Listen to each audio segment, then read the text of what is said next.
제13주차 10강 2차시 일본의 이모저모 시간입니다. 자, 오늘은 일본의 성문화에 대해서 개관을 하고 그리고 일본 문화 키워드로는 풍류에 대해서 살펴보도록 하겠습니다.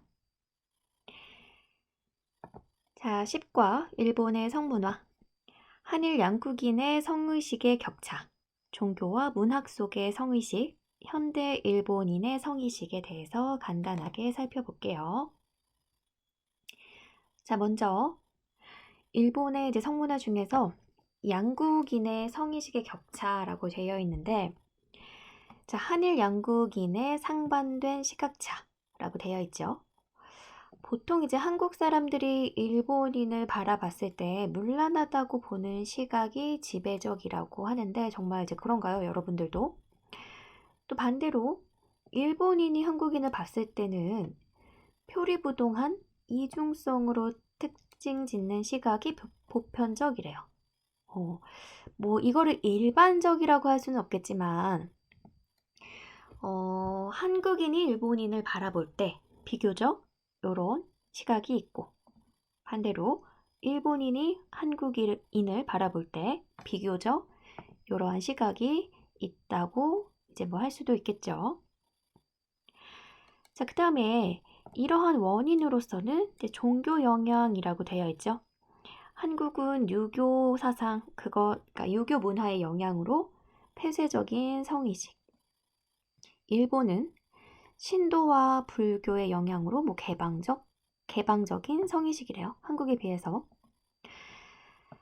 자, 고대 일본의 성의식, 뭐 문학 작품이나 뭐 신화, 그 옛 고 문서, 문헌들을 살펴보면 알 수가 있을 텐데, 적나라하고 자유분방한 일본인들의 성의식이 담겨 있다고 하네요.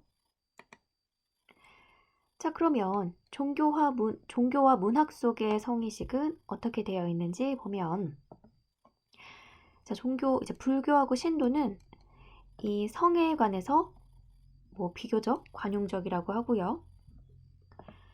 자, 아스카 시대, 나라 시대에는 불교의 한 종파인데 난토로 큐슈라고 해서 여기에도 성행위에 대한 계율인 사암계가 있었다고 하고, 또 헤이안 시대에는 뭐 이 아스카 나라 시대 때와는 다르게 엄격한 이제 여인금제라고 되어 있죠.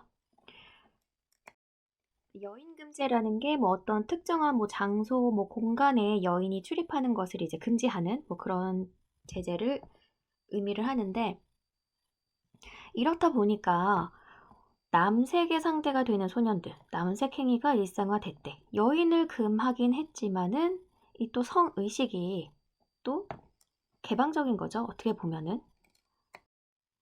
자, 그리고 가마쿠라 시대에는 승려와 신도 양측 모두 이 성에 관한 죄악감이 전혀 없었다고 합니다.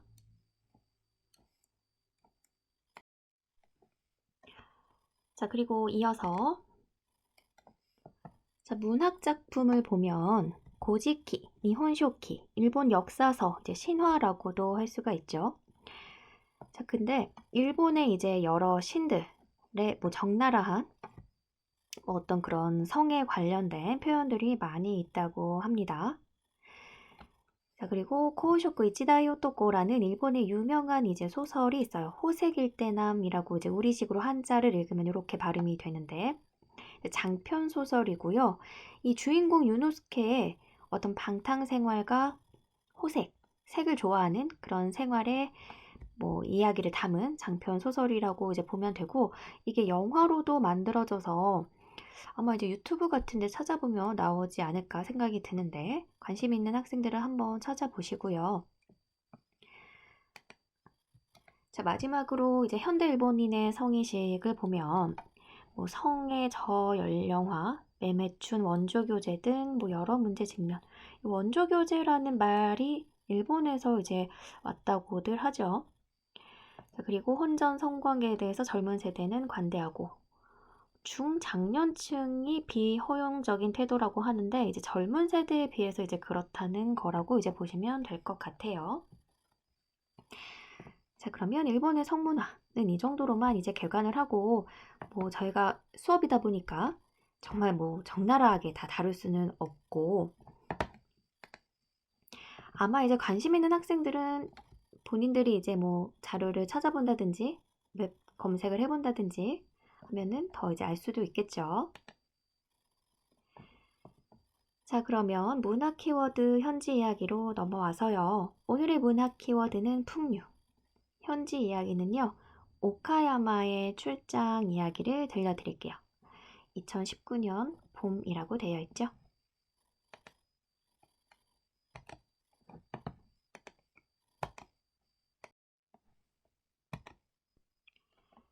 자, 풍류. 교양 있고 세련된 인간의 우아한 취향, 그러한 인간이 지니는 예술 작품을 지칭하고, 자, 8세기에는 좋은 행동과 작법을 의미하는 중국어로서 일본에 전해졌고요. 자, 12세기에는 이 풍류가 두 가지로 해석이 됐대. 첫 번째, 대중예술에서 나타나는 보다 세속적이고 화려한 아름다움. 두 번째, 정원, 꽃꽂이, 건축, 중국의 서경시 등에 나타나는 아름다움. 그러니까 첫 번째는 이제 예술, 대중예술이고, 두 번째는 어떤 카도, 꽃꽂이, 이케바나라든지 아니면 문학작품, 시 등에 나타나는 아름다움을 지칭을 하겠죠. 그러니까 첫 번째는 보이는 화려한 아름다움이고, 두 번째는 보이지는 않지만 어떤 정신적인 그런 아름다움을 나타낸다고 할 수도 있을 것 같아요. 자, 그 다음 고다로한의 풍류불이라는 이제 작품에서 사랑과 예술, 종교의 통합을 달성하려고 시도함. 그리고 나츠메 소세키, 일본의 굉장히 이제 대표적인 유명한 작가라고 말씀을 한번 드린 적이 있었는데, 자, 풀베개라는 작품에서 이제 풍류의 정과 인간성을 쏟아 넣음으로써 이 개념을 되살리고자 했대요. 자, 이 풍류에 등장하는 개념 중에 와비라는 개념이 있어요. 와비라는 개념이 있는데, 자, 이게 무엇이냐? 자, 세속적인 만사에서 해방된 한적함 안에서 정취 있는 생활의 기쁨을 내세우는 일본인 특유의 미학적, 윤리적인 개념. 그러니까 정치 있는, 그러니까 한적함 속에서 발견하는 정치. 자, 그리고 중세 일본의 은자들의 전통에서 이제 시작이 되었다고도 하는데, 꾸밈 없는 간소한 아름다움과 속세를 초월하려는 은둔과 자적의 정신을 강조. 그리고 하이쿠. 하이쿠는 일본의 이제 시라고 보시면 돼요. 전통 시라고 보시면 되고요. 이 일본의 전통 시인 하이쿠 속에도 이 정신이 나타나고, 이 와비라는 개념은 앞서 살펴본 풍류 또는 일본에는 이제 사비라는 개념도 있어요. 이 사비라는 개념과도 상통한다. 여기 이제 사비하고 상통한다고도 했는데, 사비는 뭐냐면 이 사비 역시 하이쿠 속에도 이제 등장하는 어떤 정신 세계, 그런 개념이라고 생각을 하시면 되는데, 한적함, 이렇게 은은한 느낌, 한적함 속에서 찾을 수 있는 어떤 미학, 그런 것들을 나타내고요. 자, 이 와비의 어원은 와브, 낙담하다와 와비시, 고독하다에서 이제 온 말이고, 자, 센노리큐 하면은 다인인데요. 그러니까 일본의 이 다도, 사도라고 하는 이 다도를 이제 정립한 위인이라고 이제 보시면 돼요. 다도에 이제 선정신 도입도 하고, 청비남 속에서 풍요로움과 간소함을 통해 아름다움을 추구하는 중요성을 강조함. 자, 그래서 참고로 이제 말씀을 드리면요.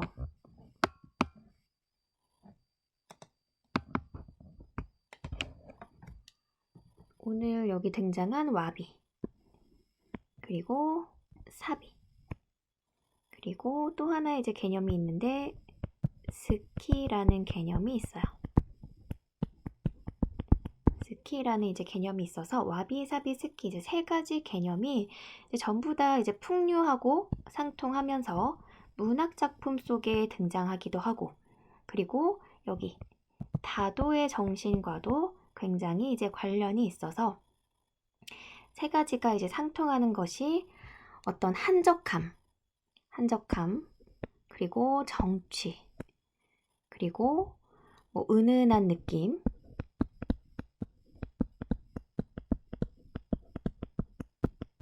그리고 뭐 조용하고, 고요하고, 그리고 불완전한,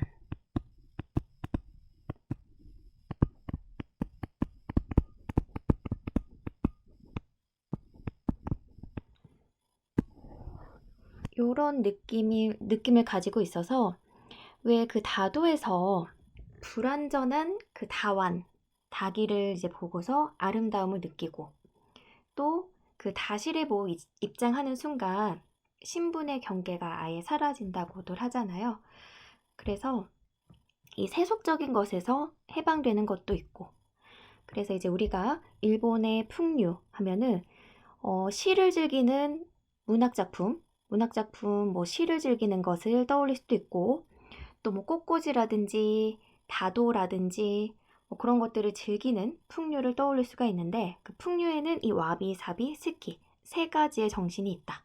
이 세 가지의 정신은 한적함, 뭐 정취, 은은하고 고요하고 불완전함에서 느끼는 어떤 미학적인 윤리적인 개념이다.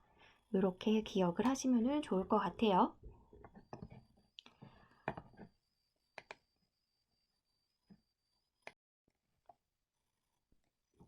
자, 그 다음. 자, 오늘의 현지 이야기는 이제 오카야마현에 대해서 들려드릴 건데, 자, 오카야마현 위치부터 살펴볼게요. 자, 오카야마현은 여기 보면 주거쿠 지방에 여기에 위치를 하고 있죠. 오카야마.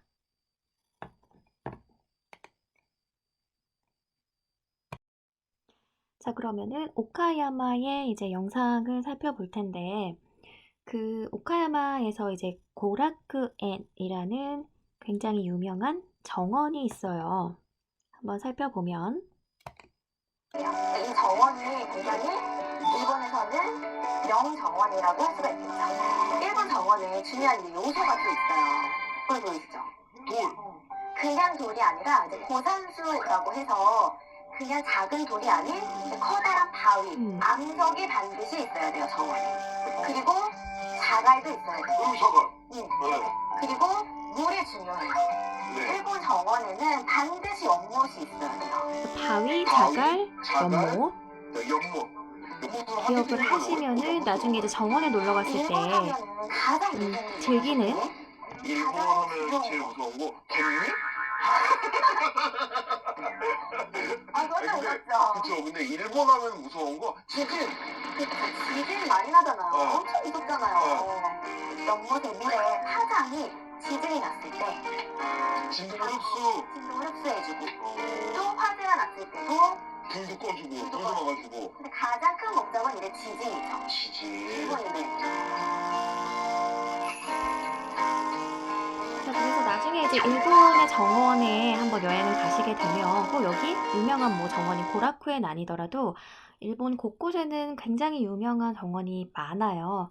그래서 아까 말씀드렸던 일본 정원의 3요소 바위, 자갈, 그리고 연못 이렇게 세 가지를 알고 이제 보시면은 그 어떤 즐기는 안목이 올라갈 수가 있겠죠. 자, 그리고 오카야마 하면은 이제 명물이 있는데 키비당고라는 이제 명물이 있어요. 오카야마 하면은 또 당고죠. 당고로 갑니다. 근데 이게 그냥 당고가 아니라 네. 키비 당고라고 해서 키비 당고. 이 당고가 네. 우리식으로 하면 찹쌀떡. 찹쌀떡. 오카야마는 옛날에 여기가 옛 지명이 키비국이었어요. 키비가 이제 우리로 치면 이제 수수의 산지인데 이 찹쌀떡 당고에 키비, 수수를 추가를 해가지고 만드는 특징이 있어요. 어머니 근데 이게 떡이라고 볼 수 있지만 제가 보기에는 약간 쌀가루를 부드럽게 먹는 거니까 약간 경단 같은 느낌이 있거든요. 이거 약간 네. 튀긴 거 같지 않아요? 네. 튀겼죠? 이거 지금 튀겼네요. 이게 또 네. 특이한 게 이 경단을 튀겨가지고 그게 특징이구나. 삶은 게 아니고요. 계속 드시네요? 자, 그래서 이제 오카야마 하면은 키비단고가 유명한데 왜 그 지난번에 가고시마의 옛 지명은 사츠마라고 해서 사츠마이모, 고구마, 그리고 오사츠, 과자 그 이름도 말씀을 한번 드렸죠.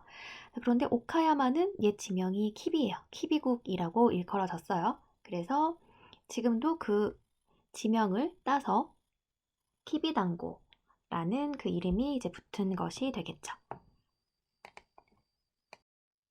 자, 그리고 오카야마의 또 다른 명물 중에 하나가 샤인머스켓, 샤인머스켓도라고 청포도가 있어요. 그 청포도의 이제 품종이죠. 그 청포도 품종 중에 하나인 샤인머스켓이 유명해서 그 샤인머스켓으로 만든 이제 맥주가 이렇게 또 명물이거든요. 그래서 요런 느낌인데 이 청포도 맥주, 이제 샤인머스켓 맥주 요것도 꼭 추천을 한번 드리고 싶고요. 자, 그리고 오카야마 하면은 정말 유명한 것. 뭐 가에시주시 또는 가쿠시주시라고 해서 요것인데요. 자, 가에시 이렇게 뭐 뒤집다 라는 뜻이 있고 이렇게 돌리다, 뒤집다 라는 뜻이 있고 가쿠시 하면은 숨기다 라는 뜻이 있어요. 그래서 가에수 이렇게 뒤집다, 가쿠수 숨기다 라는 뜻이 있어서 활용 형태인데 이제 가에시주시, 가쿠시주시 그 카에스, 가에시, 가쿠스, 가쿠시 그 뒤에 스시가 붙은 거예요. 그래서 카에시 주시 또는 가쿠시 주시 하면은 요걸 뜻해서 여기 지금 윗부분은 이렇게 화려한 해산물로 뒤덮여 있는데 이거를 뒤집잖아요. 사진이 없나? 아쉽게 이제 사진이 없는데 요거를 이제 뒤집게 되면은 여기 반대편 그 함에는 계란만 뿌려진 그냥 밥이 그냥 들어있어요. 밥만 들어있어. 이렇게 화려한 해산물이 없고 밥만 들어있어. 자, 이게 왜 이제 명물이 됐느냐. TV국의 옛 영주 이케다 본주가 굉장히 검소한 사람이었어요. 검소한 사람이어가지고 서민들한테 호화로운 생활을 하지 말아라.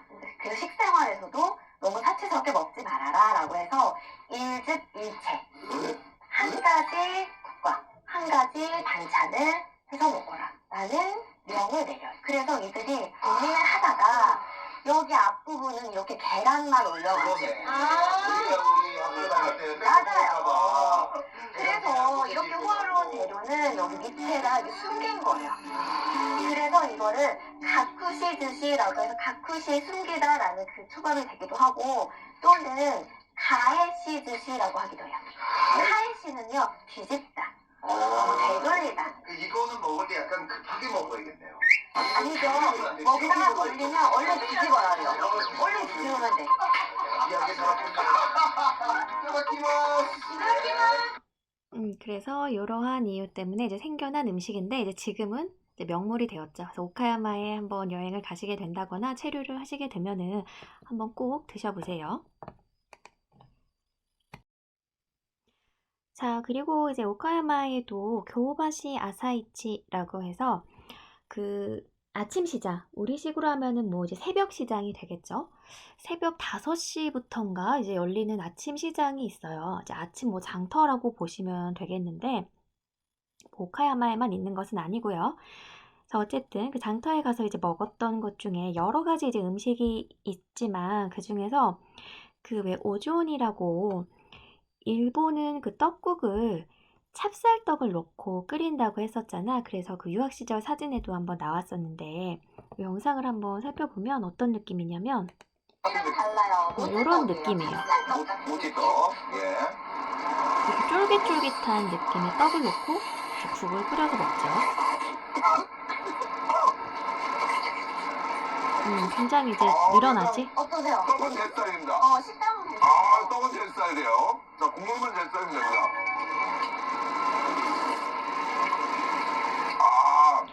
멸치 육수. 그래서 이제 일본인들의 이제 떡국은 이런 식으로 이제 먹는다는 거. 오존이는 제 스타일입니다.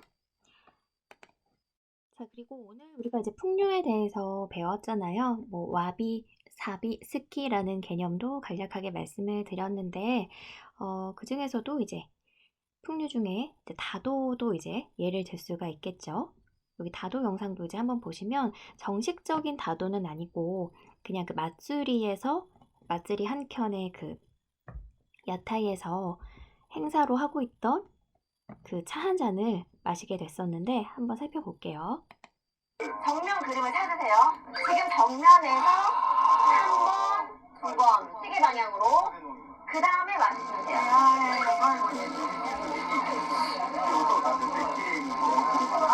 거품까지 마지막에 소리를 내서 흡입을 딱 해주셔야 돼요. 그게 맛있게 먹었다는 예의예요. 그리고 나서 이렇게 손으로 한번 닦아주시면 돼요. 손으로 한번 닦아주고요. 네. 아니 마실 때는 조용히 마시고 마지막에. 마지막이에요. 마지막 조금만요. 손으로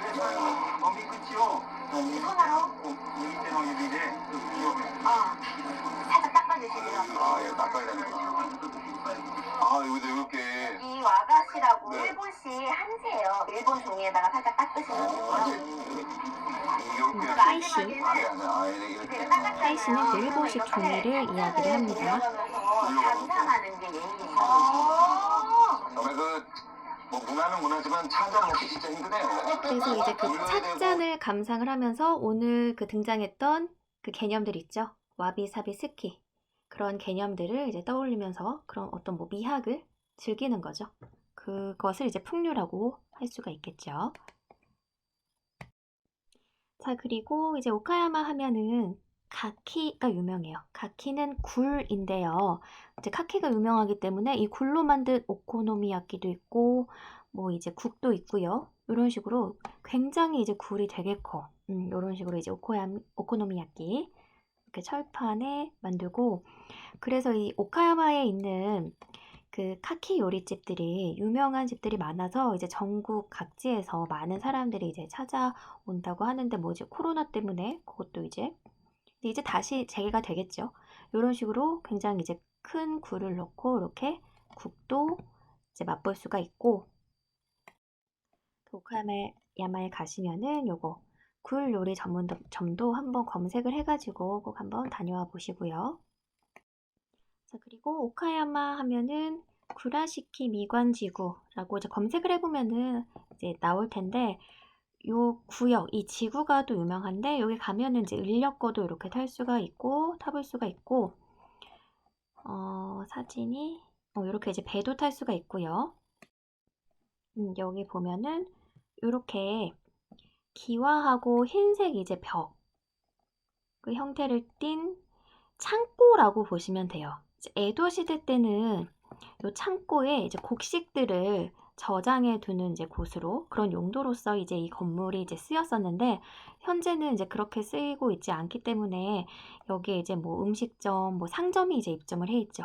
뭐 공예관, 뭐 민예관, 뭐 민속품을 파는 가게들 그리고 기념품을 파는 가게들이 이제 즐비해 있고요. 이런 식으로 현재는 운영이 되고 있고 여기에 가면 이렇게 배도 이제 탈 수 있고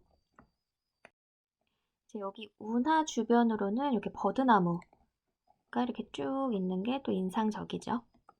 이날 근데 날씨가 좀 흐렸는데 아마 화창한 날에 가면은 이제 보기가 되게 좋을 것 같아. 이렇게 한 바퀴 쭉 둘러볼 수 있는 이제 코스로 이 배를 타보면은 좋으니까 한번 가보시면은 좋을 것 같고요. 자, 오늘 준비한 내용은 이제 여기까지고요. 이제 곧 중간고사니까 이제 시험에 대비를 해서 더 열심히 공부를 이제 하셔야 되겠죠. 중간고사가 아니고 기말고사. 그래서 기말고사는 6월 셋째 주 6월 셋째 주를 예정으로 이제 하고 있습니다. 6월 셋째 주 예정으로 해서 기말고사 이제 대비해서 공부를 해주시면 될 것 같아요. 자세한 공지는 제가 이제 이 클래스에 또 남겨드리거나 쪽지를 보내드리거나 그렇게 할 테니까 걱정 마시고 계속해서 열공해 주시기 바랍니다. 자, 그럼 はい、皆さんお疲れ様でした。